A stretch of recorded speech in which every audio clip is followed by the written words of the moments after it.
Use earphones for better experience. বন্ধুরা, এই মুভির কাহিনীটি লিলি নামের একটি মহিলার, যাকে আসলে কেউ ভালোবাসে না। আর এই মহিলাটি সবসময় একটি কথাই চিন্তা করে, আর সেটা হলো আমার জীবনে কি এমন সমস্যা রয়েছে যার কারণে আমাকে কেউ আর ভালোবাসতে চায় না।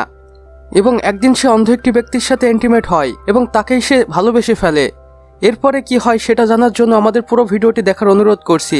বন্ধুরা, আজকে আমি আপনাদের যে মুভিটি এক্সপ্লেইন করে শোনাবো সেটার নাম হচ্ছে হোটেল ডিজায়ার, যেটা 2011 সালে রিলিজ হয়েছিল। আর এই মুভিটি একটি জার্মানিজ মুভি। তো চলুন বন্ধুরা, আমাদের আজকের মুভি এক্সপ্লেনেশনটি শুরু করা যাক। তার আগে হেই বন্ধুরা, আমি শাওন শাহরিয়ার, আপনারা দেখছেন সিনেমার সংক্ষেপ ইউটিউব চ্যানেল। বন্ধুরা, মুভির শুরুতেই আমরা একজন ইয়ং লেডি লিলিকে দেখতে পাই। এবং লিলি একজন বিবাহিত মহিলা এবং তার 7 বছরের একটি বাচ্চা আছে যার নাম লুকা। লিলি তার স্বামীর সাথে থাকে না, তাই তার বাচ্চা লুকার সব দেখাশোনা তাকেই করতে হয়। এবং লুকাও অনেক ভালো ছেলে, সে তার মাকে প্রচণ্ড ভালোবাসে। আর লুকা যখনই তার মাকে সিগারেট খেতে দেখে তখন চুরি করে সেই সিগারেটের প্যাকেটটি বাইরে কোথাও ফেলে দেয়। আর এখানে আমরা বুঝতে পারি লুকা তার মায়ের স্মোকিং করা একদমই পছন্দ করে না। বন্ধুরা, আমরা আগেই বলেছিলাম লিলির স্বামী আর এখন তাদের সাথে থাকে না, কিন্তু তার ছেলে লুকার সাথে মাঝে মাঝে দেখা করতে আসে। এরপরে আমরা দেখতে পাই একদিন লিলি তার ছেলে লুকাকে নিয়ে বাসের জন্য দৌড়াচ্ছে। আর এখানে আমরা বুঝতে পারি লিলি তার বাচ্চা লুকাকে তার বাবার সাথে দেখা করতে নিয়ে যাচ্ছে। এরপরে আমরা দেখতে পাই লিলি তার ছেলেকে বাসে তুলে দিয়েই তার কাজের উদ্দেশ্যে বেরিয়ে পড়ে। লিলি আসলে একটি হোটেলে কাজ করত এবং সে যখন হোটেলে পৌঁছায় তখন হোটেল মালিক তাকে দেখে বলে, এতক্ষণ তুমি কোথায় ছিলে? আর লিলিও হোটেল ম্যানেজারকে সবকিছু খুলে বলে। এবং হোটেল ম্যানেজার জানতো যে লিলি একজন সিঙ্গেল মাদার এবং তার ছেলে লুকা দেখাশোনা তাকেই করতে হয়, তাই সেই দিন ম্যানেজার আর লিলিকে কিছু বলে না। এরপরে আমরা হোটেলের সুপারভাইজারকে দেখতে পাই যে আসলে লিলিকে একদমই পছন্দ করে না, তাই সে হোটেলের ওনারকে সবকিছু খুলে বলে যে ম্যানেজার লিলিকে প্রতিদিন দেরি করে আসাতেও কিছুই বলে না।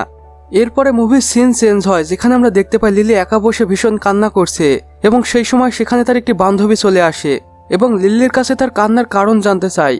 আর তখন লিলি বলে, আমি প্রায় 7 বছর ধরে সিঙ্গেল রয়েছি, আমারও তো কারোর না কারোর দরকার পড়ে, কিন্তু কেউ আমাকে আর পছন্দ করে না, এই বলে কান্না করতে থাকে। আর তখন লিলির বান্ধবী লিলিকে একটা কিস করে এবং বলে সবকিছু ঠিক হয়ে যাবে।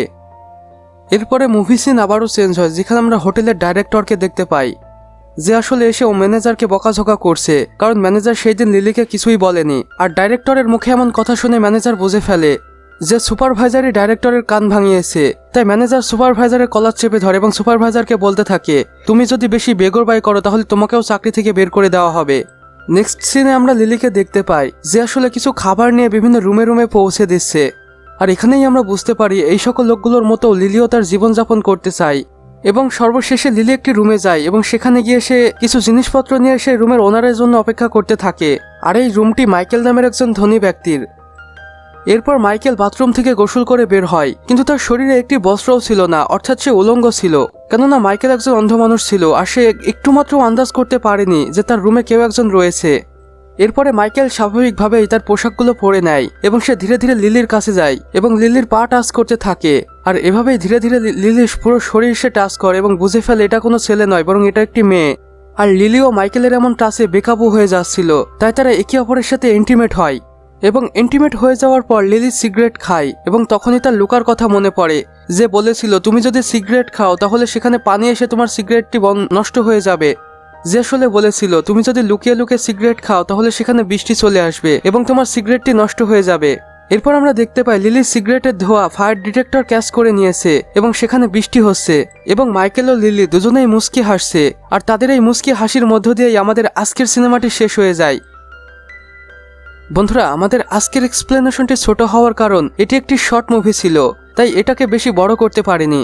আপনাদের যদি ভিডিওটি ভালো লেগে থাকে তাহলে অবশ্যই একটি লাইক করে দিবেন এবং কমেন্ট করে জানাবেন আমাদের আজকের ভিডিওটি আপনাদের কেমন লেগেছে। এবং আপনারা যদি আমাদের চ্যানেলে একদমই নতুন দর্শক হয়ে থাকেন তাহলে অবশ্যই ভিডিও নিচে থাকা লাল সাবস্ক্রাইব বাটনটি প্রেস করে পাশের বেল আইকনে ক্লিক করে দিতে একদমই ভুলবেন না। এতে করে আমাদের সকল নতুন নতুন ভিডিওর আপডেট আপনাদের কাছে পৌঁছে যাবে সবার প্রথমে। ভিডিওটি সম্পূর্ণ দেখার জন্য থ্যাংক ইউ সো মাচ।